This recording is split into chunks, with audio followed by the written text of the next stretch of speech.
Well, it happened. I'm not really sure how I'm gonna do this video, although I feel like it's gonna end up being a sit down and talk kind of video, more of an informative one, because if you guys didn't hear the news from yesterday, Activision has sent out a cease and desist to the XLabs project, which in turn has now shut down the Black Ops 3 client. There is a lot that I want to talk about with this video, obviously my feelings included, but first and foremost, it is very important to note that XLabs was the one who received the cease and desist, meaning that now IW4X Modern Warfare 2, IW6X Call of Duty Ghosts, and S1X Advanced Warfare are now offline.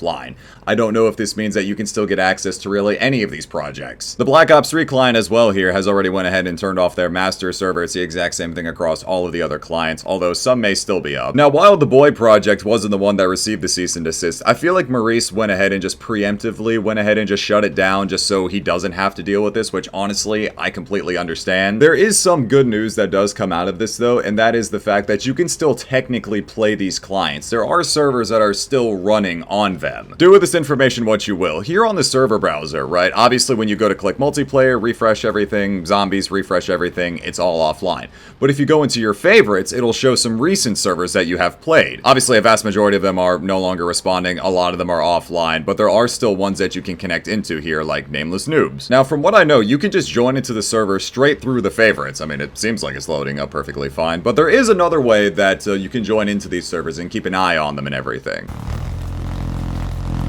I'm already annoyed. I spawn in and the first thing I hear is a Wraith. Are you kidding me? Looks like my man Ultraloop125 is having the time of his life right now. So here's the thing. While you can still join into servers on the BOIII client through the favorites, there is the RaidMax website right here, which I will leave in the description. But one thing to note is do not just directly click it. You have to copy and paste it into your browser. Basically what this website is it shows all of the servers across all of the clients, or at least all of the servers that run on the IW4M. It's like when you see in game chat, IW4M is online, IW4M admin sees you. This is the website. And basically what you do for really all of the clients here, T7, Black Ops 3, say, hey, I want to play Nameless Noobs Team Deathmatch. You click connect, here's the IP. And all you do is copy it to your clipboard, open up the console hitting tilde, type slash, and then paste it. There you go. And then just like that, you should be back in. I feel like this may only work for a short amount of time. I don't really know what the process is going to be going into the future. In the case of all the XLabs clients, and now again here with BOIII, while the master servers are offline, which as you know will display all the servers and it'll redirect you to the whatever server you want to join. Without the master server, all you need to do is just directly connect into the server like that. So in the future, if you see anyone still playing the Black Ops 3 client, at least again up until the rest of the servers go offline, this is how they're doing it. That's how it is in the case of Black Ops 3. Now, I want to go ahead and show you guys the deal with IW4X and the rest of XLabs. Also, it is worth mentioning here real quick that the Plutools website is the exact same thing, but for Plutonium, which as you guys can see, here's all of the active Plutonium servers. Plutonium still, as of this moment, has not received a cease and desist, but we're going to talk about this here in just a moment. Again, same thing here. You got IW5 for MW3, T4 for World at War, Zombies, Black Ops 1, Black Ops 1 Zombies, Black Ops 2, you guys get it. Just click on the server. Click on the server you want to join. The IP's right there that you'll go ahead and connect, and the exact same thing. Paste it into your console. Personally, I don't have Advanced Warfare or Call of Duty Ghosts installed right now, so I can't really show you guys what the deal is on here, but I'll go ahead and again load up IW4X. In the case of IW4X, yesterday when I was checking it out on my live stream, yeah, could not resolve the address for Master XLabs server. While it says that, it's still loading up a whole bunch of servers. Still got a whole bunch of servers that are up. I personally have some of the mods and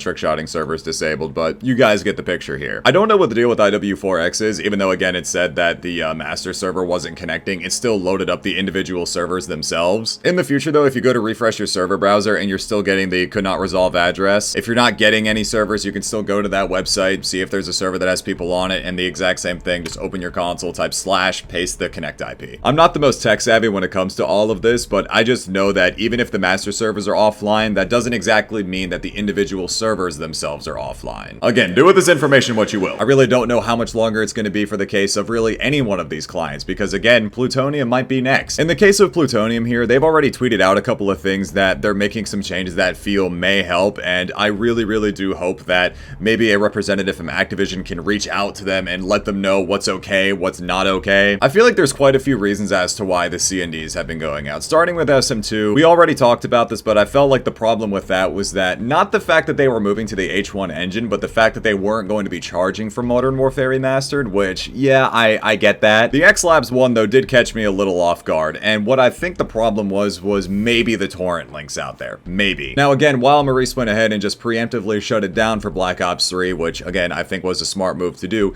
you still had to own Black Ops 3 on Steam. Like, people were still paying for the game to get access to it. And that's what I was saying all the way up until this point in time, which is why I found the Black Ops 3 one, again, especially to be extremely shocking, because I'm like, we already gave the money. We already rebought the game, so I don't see what the problem would have been. I didn't really know how to say this in my last video, and I wanted to be sure I was wording it properly. I don't think the problem was Maurice in giving early access to the mod, because you're paying for early access to a mod. He's not reselling the game. I may be interpreting this wrong, but the way that I view it was just paying for early access to a workshop mod, because there's a million workshop mods out there on Black Ops 3, right? All those custom zombies maps, I feel like it's almost no different. At least the principle of the matter seems to be the same to me, at least. But again, maybe I'm interpreting it wrong. Obviously, on a personal level, it is extremely disheartening. Again, I can't even begin to imagine how all of the devs feel. I'm extremely worried for the future here of Plutonium because we don't know how much longer we're going to have on this. I really am hoping that, again, someone from Activision can reach out to the Plutonium guys and be like, hey, this is what's okay, this is what's not okay. The thing that's extremely frustrating right now is the fact that these clients, again, are the safest option that we have to play Call of Duty on PC. I'm sure most of you guys may already know of the video, but I made a video at the start of the year covering everything you need to know about Call of Duty on PC. And the reality of the situation is a lot of these games on Steam are not safe. Black Ops 2 here on Steam has been one of the most unsafe, one of the most, I guess for lack of a better term, dangerous games to play when it comes to these whole rat and Rxqe exploits. Black Ops 2, Modern Warfare 3, the original MW2, like all of the security on these games are very outdated on Steam. And what these clients did was give us players a safe haven to play these old school games. I mentioned it in the Everything You Need to Know video, but I believe it was last year in 2022 where this whole RAD and Rxqe thing really got brought to light and how severe it is when Aiden Ross went and streamed Steam Black Ops 2. Because the connection on a lot of the old games is based on peer-to-peer connections and not dedicated servers that people are able to get this kind of information from us. RIPs, hack into the computers, everything like that. It is extremely worrying. I'm very worried for the future of Plutonium, but I really do hope that there is at least some middle ground, something that can happen to keep these up. So while this all is extremely worrying, I also do completely understand the legal issue of the matter. Yes, of course, Activision is entitled to the intellectual property of these games. It is their responsibility to look out for the games. I completely understand that. The thing is, though, if they're taking down the clients that are giving us a safe way to play the games, then that responsibility still falls on them. They are going to have to be the ones to update all of the Call of Duty games and keep them up to date from the security exploits, which may or may not spark another debate of, are they really going to do that kind of thing? I would love for them to, and to be fair, the Rxqe exploits were fixed on Steam Black Ops 3. That doesn't exactly fix the whole problem, though. Currently, in the case of Black Ops 3 on Steam, there is still that major FPS problem where the Steam timetables are pinging too much and your FPS suffers significantly. It is also still a security exploit because now as well on Black Ops 4, same thing was starting to happen again. On Black Ops 3, it only took the guys that make those mod tools a matter of, what, 24, 48 hours? All of their tools were updated again, and people can still boot you offline. People can still boot you out of the game. Display your IPs in the chat, everything like that. Like, it was like only a band-aid was put on a situation where someone needs surgery. I also do understand, given how many Call of Duty games are out there and how much older a lot of these games are getting, that it's just not feasible for them to consistently keep these games updated. But, again, if they're taking away the clients, if they're taking away the ability for us to play these games safely by fans, created by fans who just want the best, I would imagine, then they're gonna have to be the ones to step in and fix the games. That's the thing. And I really, really hope they do. I want the best for the franchise. I want the best for these games to thrive and succeed. Every single one of them. I think Jev said it best yesterday, that these games are like a time capsule. These games are a time capsule into the past. Collectively, so many of our childhoods were formed on these games. Our life lifelong memories are ingrained into these games. I know it sounds really dorky, but you guys know what I'm saying. We really do love these games, and we want the best for them, but I'm just really hoping that there's just something that has to be done. I feel like I don't need to keep reiterating the point that they are very old and they need to be updated and fixed, and this is what the servers have been providing to us for a long time now. Going back and playing these games on console, it's just not feasible. It was also in Scope's video yesterday. I'll go ahead and show you guys this. Black Ops 2 on console in 2023 is not good. Got little stick figures giving each other dome. We got Ferris wheels being built. Like, it's not playable. Again, I completely understand why Activision did it. It is their intellectual property. It makes perfect sense. I get it. Again, like I was saying, I'm still extremely worried when it comes to Plutonium here because while it's still up,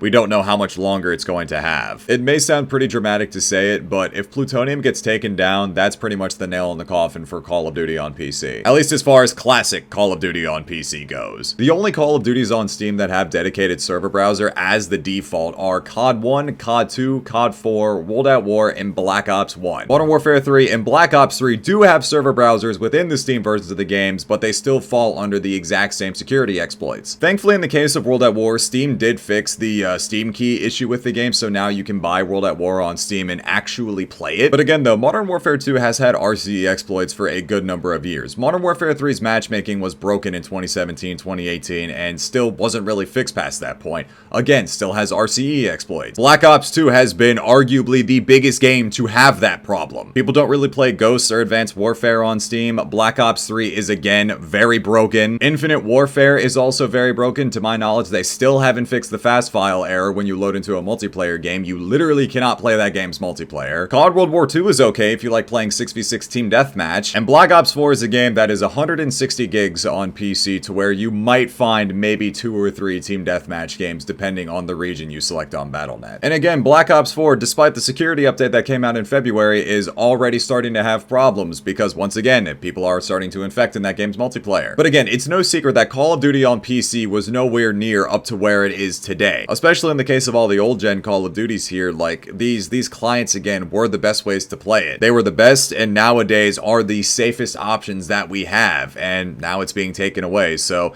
my hope is that Activision are going to be the ones to get it fixed for us. So again, it's just kind of a frightening and worrying time. We don't know what's going to happen. Again, as of right now, Plutonium is still up. Play it while you can. Given that the SM2 cease and desist was last Wednesday and the XLabs one was yesterday on Monday, we really don't know how much time we have. Now, again, there is actually one thing that I forgot to mention here. When it comes to the thought of why are they doing this, there's a whole lot of things that we can speculate for. Oh, maybe, you know, Activision and Call of Duty are creating their own clients. Maybe they're doing that. What also could make a lot of sense is the Microsoft merger. But also, there was one really good point that was brought up to me by Rxqe, and he said that if SM2 isn't gonna fly, none of the COD clients are gonna fly. He said something along those lines, but it does make a lot of sense. Of course, we can all speculate as to what's going on, but at the end of the day, if they're gonna take away the clients, the fans and players that have been the most dedicated to keeping these old games alive in a safe and secure way to play them, Activision has to be the one to do it now. And again, I really hope that they do. But who knows what's gonna happen? I guess we're just gonna have to wait and see. It's just, again, very worrying time for Call of Duty on PC. I've definitely been rambling too much throughout the course of this video, but I hope this all makes sense. Hope I gave you guys some good pointers, and again, just wanted to give my 2 cents on the whole situation. So again, very worrying time, but hope you guys enjoyed the video. Leave a like if you guys did, subscribe if you're new. It's been Rage, and I will talk to you guys later. Take care, everybody.